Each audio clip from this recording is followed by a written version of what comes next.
உம்முடைய கிரியைகளை எல்லாம் தியானித்து உம்முடைய செயல்களை யோசித்தேன் என்று. தேவனே, உமது வழி பரிசுத்த ஸ்தலத்தில் உள்ளது. நம்முடைய தேவனை போல பெரிய தேவன் யார்? நல்ல ஒரு வேத பகுதி.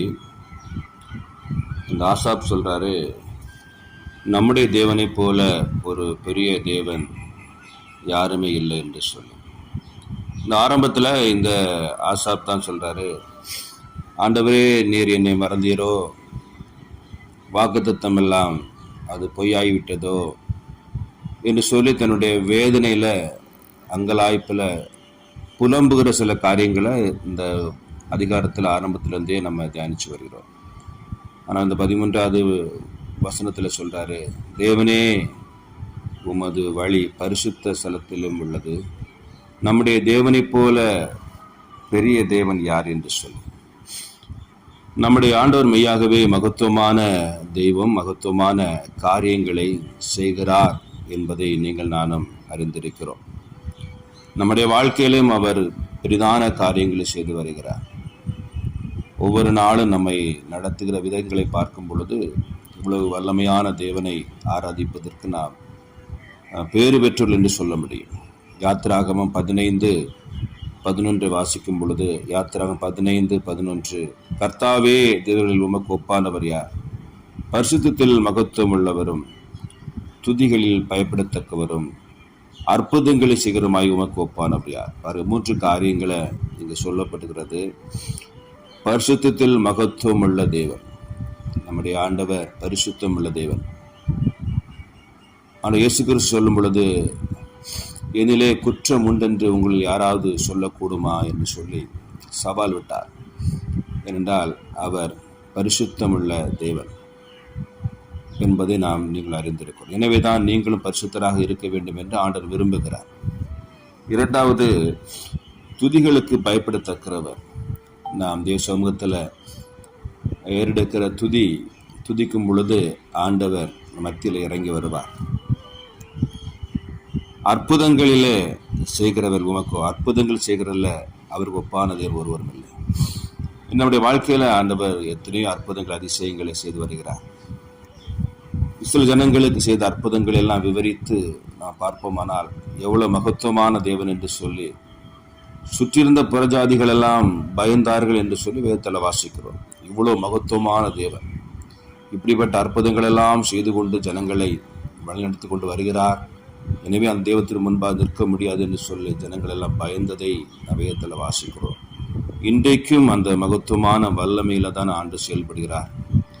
இன்றைக்கும் அதிசயமான அற்புதமான காரியங்களை செய்கிறார் என்பதில் எந்த விதமான சந்தேகமும் இல்லை. பாருங்க, ஒரு சாட்சியை கேட்டோம் பாருங்க. தேவனை அறியாத குடும்பத்தில் பிறந்தவர், அவங்க புத்த மதத்தை சார்ந்தவர்கள். நம்முடைய டிடிஐ மூலமாக பல நம்ம நாடுகள் நடக்கிறது. அந்த சகோதரி தொடப்பட்டு ரட்சிக்கப்பட்டு அந்த டிடிஐ கூடுகையில் கலந்துருக்கிறாங்க. எனவே அந்த ஊரார் அவங்களுடைய சொந்தக்காரங்களெல்லாம் காரில் வலுக்கட்டாயமாக இழுத்து கொண்டு போயிட்டாங்க. அந்த சகோதரிக்கு ஏற்கனவே பிசாசினால தொந்தரவு இருந்திருக்கிறது. இங்கே விடுதலை கொடுத்ததுனால இதை பற்றி கொண்டாங்க.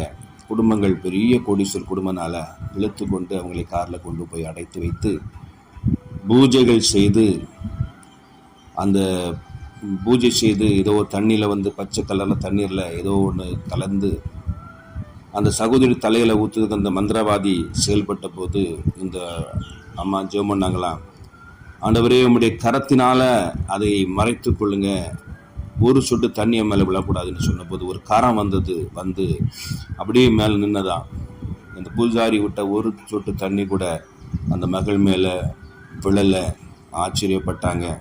பாருங்க, இன்றைக்கும் எத்தனையோ அற்புதங்களை சொன்னாங்க, செய்து கொண்டிருக்கிறார். இது குறித்து பாருங்க, அன்றைக்கு அல்ல இன்றைக்கும் மகத்துவமான அற்புதங்களை அதிசயங்களையும் நம்முடைய ஆண்டவர் இன்றைக்கு செய்து கொண்டிருக்கிறார் என்பதை நானும் அறிந்திருக்கிறோம். இப்படிப்பட்ட தெய்வத்தை நாம் ஆராதிக்கிறவர்கள் பாக்கியவான்கள் என்று தான் சொல்ல முடியும். லேவியர் புஸ்தகத்தில் லேவியர் ஆகமம் 19வது அதிகாரம் 2 வாசிக்கும் பொழுது, நீ இஸ்ரவேல் புத்திர சபை அனைவரோடும் சொல்ல வேண்டியது என்னவென்றால், உங்கள் தேவனும் கர்த்தருமாயிருக்கிற நான் பரிசுத்தர், ஆகையால் நீங்களும் பரிசுத்தராயிருங்கள் என்று சொல்லி ஆண்டவர் பரிசுத்த தெய்வம். அவரை ஆராதிக்கிற ஒவ்வொருவரும் பரிசுத்தராக இருக்க வேண்டும் என்று சொல்லிதான் ஆண்டவர் விரும்புகிறார் என்பதை நீங்கள் நானும் அறிந்திருக்கிறோம். அன்பு சகோதர சகோதரிகளே, அவர் மகத்துவமுள்ள தேவன், வல்லமுள்ள தேவன், பராக்கிரமுள்ள தேவன் என்பதையும் ஒரு நாளும் மறந்துவிடக்கூடாது. இன்றைக்கும் அவர் ஒப்பான அதை ஒருவர் கூட இல்லை என்பதையும் அறிந்திருக்கிறோம். 2 சாமுவேல் 7வது அதிகாரம் 22 வாசிக்கும் பொழுது, ஆகையால் தேவனாகிய கர்த்தரே நீர் பெரியவர் என்று விளங்குகிறது.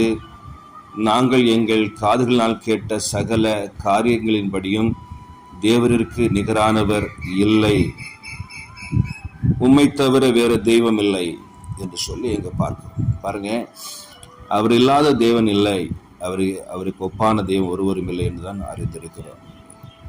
எனவே அப்படிப்பட்ட மகத்துவமான தேவனை ஆராதிக்கிற நீங்கள் நான் சில நேரங்களில் நம்முடைய சிறிய குறுகிய ஒரு இருதயம், ஐயோ என் வாழ்க்கையில இவ்வளவு வேதனை, என் வாழ்க்கையில இவ்வளவு கஷ்டம், நெருக்கடிகள், வியாதி, பலவீனங்கள், குறைவுகள், என் பிள்ளைகளுடைய நிலைமை, இதெல்லாம் குறித்து நம்ம புலம்பிக்கிட்டே இருக்கோம். ஏன் இந்த காரியத்தை காலைல சொல்றோம்னா, இவ்வளவு மகத்துவமான தேவனை நாம் அறிந்து கொண்டிருக்கிறோம். நம்ம பாக்கியவான்கள் என்று அறிந்திருந்தாலும் நமக்குள்ளால ஒரு அவிசுவாசமான காரியத்தை பிசாசு விதைச்சு நம்பிக்கையை இழக்க பண்ணி, என்னத்தை எல்லாருக்கும் போறது எனக்கு நடக்குது, எல்லாருக்கும் போறது எனக்கு நடக்குது, என்ன விசேஷமா நடந்துட்டுன்னு சொல்கிற ஒரு குறைவான ஒரு அவிவிசுவாசம் நமக்குள்ளால சில நேரங்களில் வந்து விடுகிறது. எனவே இதை கேட்டுக்கொண்டிருக்கிற அன்பு சகோதர சகோதரிகளே, நம்முடைய தேவனை போல ஒரு தேவன் இல்லை, நம்மள தேவனை போல பரிசுத்தர் ஒருவரும் இல்லை, நம்ம தேவனை போல அற்புதம் செய்கிறவர் ஒருவரும் இல்லை என்பதை திரும்ப திரும்ப இந்த காலை வேளை சொல்லுங்க. என் தேவனை போல வல்லமையான தேவன் இந்த உலகத்துல ஒருவரும் கிடையாது. என் தேவனை போல பரிசுத்த இந்த உலகத்துல யாருமே இல்லை. என் தேவனை போல அற்புதம் செய்வர் யாருமே இல்லை. எனவே எனக்கு அற்புதம் செய்வா, என் வாழ்க்கையில மாற்றங்கள் உண்டாகும், நான் ஆசீர்வாதமாக இருப்பேன், நான் செழிப்பா இருக்கிறேன் என்று சொல்லி உங்க வாய்களை திறந்து அறிக்கையிடுங்க. நிச்சயமாக கர்த்தர் இந்த நாளில் மகத்துவமான கிரிகளை நம்முடைய வாழ்க்கையில் அற்புதங்களை செய்து நம்மளை ஆசீர்வதிப்பார். இந்த சிந்தியோடு கூட இந்த நாளை ஆரம்பிப்போம். கர்த்தர் உங்களை ஆசீர்வதிப்பாராக.